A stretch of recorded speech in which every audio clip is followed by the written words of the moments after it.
Hello, this is Andrew with $1Million.Bike. This is a little bit different. I need to say out loud that this is going to be mildly political. So you've been warned. Sorry.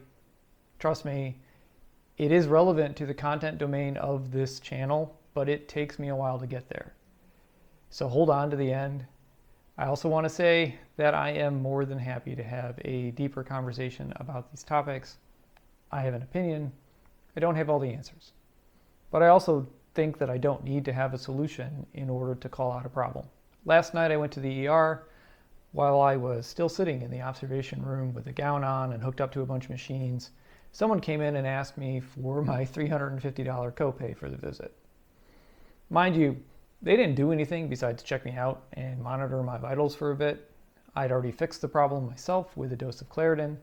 Apparently, I am allergic to something in Trilite. Normally, that would just be another messed up thing that I would keep to myself. But given recent events, I thought it might be useful to share some thoughts around it because, and this is important, I have lived outside the US 2 times in my life. Once, just for a few months.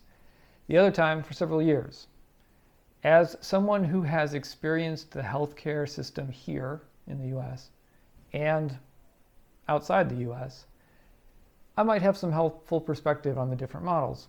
Both of the other countries had an NHS, or single-payer / socialized medicine system, like most of the developed world. Both times, I had to use the medical system. Both times, I didn't have to pay for it.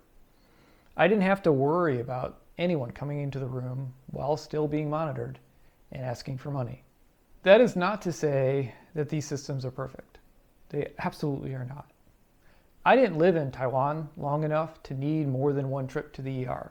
So only one sample, and beyond the fact that I needed urgent care and I got urgent care and I didn't have to worry about financial ruin, I don't know that much about how the system works more broadly there.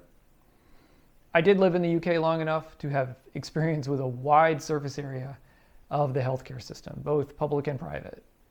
Again, very imperfect, but I never had to worry about whether going to the ER or A&E was going to generate a massive bill, any of the times that I went in. I didn't have to worry about whether I could go to the doctor for routine care either.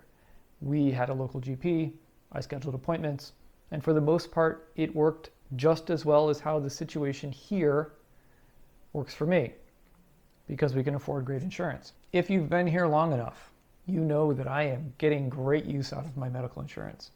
Because of that, we pay for the best insurance we can get. It's bonkers expensive, but unfortunately, it has proven to be worth it. Without it, I would have racked up hundreds of thousands of dollars in medical expenses over the last 3 years. I am not complaining about my experience with the US healthcare system. I am fortunate that we can afford great medical care. I am fortunate that we can afford the thousands of dollars of out-of-pocket medical expenses incurred every year because I am a middle-aged idiot. My experience, and it feels smug to say it like this, is an example of the system working the way that we like to think that it does. But it doesn't work like that for way too many people in the US. As a society, the indifference we exhibit towards those who can't afford great health insurance is terrible. I believe that the level of indifference many of the for-profit entities in our system exhibit is a form of violence. I think violence towards others is wrong. It's wrong when a random person takes it upon themselves to execute another person, regardless of how that person's indifference and lack of empathy impacts others. It's also wrong when a group of people cause the death and suffering of others so they can own a yacht. We can embrace a complicated world and hold both of those ideas in our head at the same time. Both are wrong. Neither should happen, ever. So what does it have to do with bikes? Well, as I managed to prove a few months ago, a moment of inattention, going 12 miles an hour, can have a big financial impact. Riding bikes is a great way to improve your health span, your mental health, and a whole bunch of other things. But it's not without risk. The simple answer is that you shouldn't have to have great insurance to ride bikes. I don't know what we would have done if I didn't have great insurance when I broke my hip. I spent 4 days and 3 nights in the hospital in September. I got Wolverine level hardware in my hip now. It cost around $3,000 out of pocket. Much of my life, that would have been, oh shit, what am I going to do? level of money. I don't know how many commas are in the number the insurance company paid out on my behalf. I do know that it is significantly less than I would have paid out if I didn't have insurance.